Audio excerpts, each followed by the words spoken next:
Bunga ros masih terkudup saat mekar senyuman tidak terpaksa. Ilmu itu pelita hidup, sekali menuntut terbukalah gerbang sentosa. Ilmu merupakan salah satu elemen penting dalam kehidupan seseorang individu.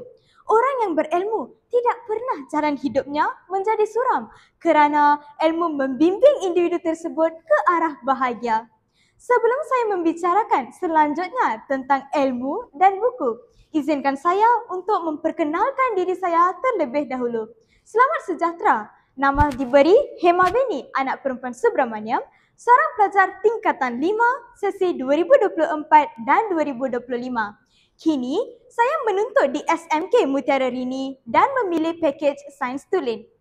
Dengan rasa penuh kesyukuran, saya bangga untuk menggalas tanggungjawab sebagai seorang pengawas pusat sumber yang tidak pernah terasa sebagai beban sejak dari sekolah rendah.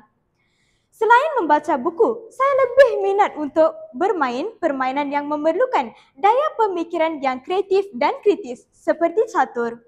Dari segi kurikulum pula, saya melibatkan diri dalam pertandingan-pertandingan inovasi seperti World Youth STEM Invention Innovation 2023 di mana saya bersama ahli kumpulannya berjaya memperoleh pingat perak peringkat antarabangsa. Baiklah, bertitik tolak kepada tajuk yang saya ulaskan sebentar tadi. Saya telah membaca sebuah karya Farisha Natasha yang setebal 458 muka surat dan tidak sama sekali mengalah untuk menawan hati saya. Novel yang diterbitkan pada Ogos 2018 dan mendapat anugerah penerbit novel terbaik ini bertajuk Hingga Tiba Saat Itu.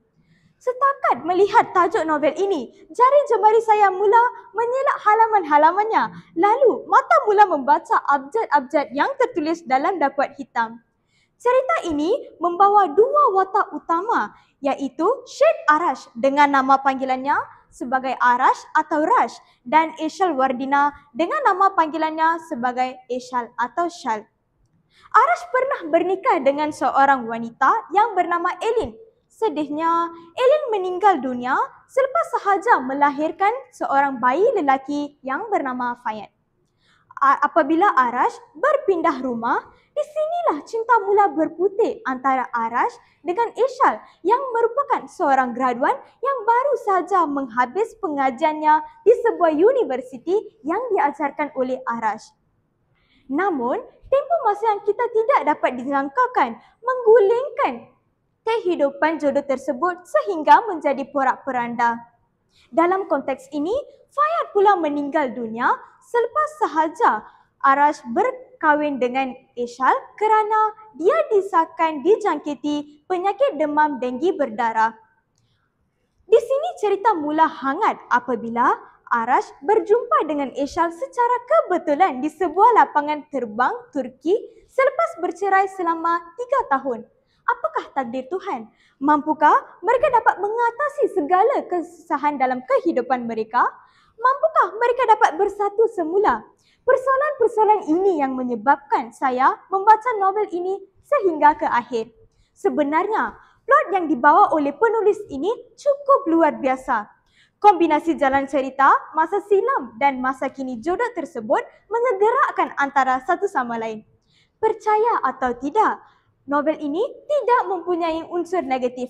Walaupun novel yang saya baca merupakan novel fiksyen, terdapat satu iktibar yang dapat saya ambil sebagai teladan, iaitu kita perlulah mengatasi segala rintangan kehidupan dengan sabar kerana satu hari nanti semua cabaran akan berlalu seperti awan.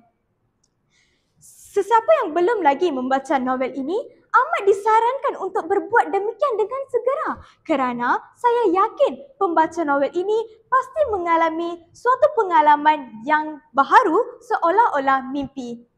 Sebelum saya menutup tirai, saya berucap terima kasih kepada insan yang sudi mendengar bicara saya dari hulu ke hilir. Sekian, terima kasih.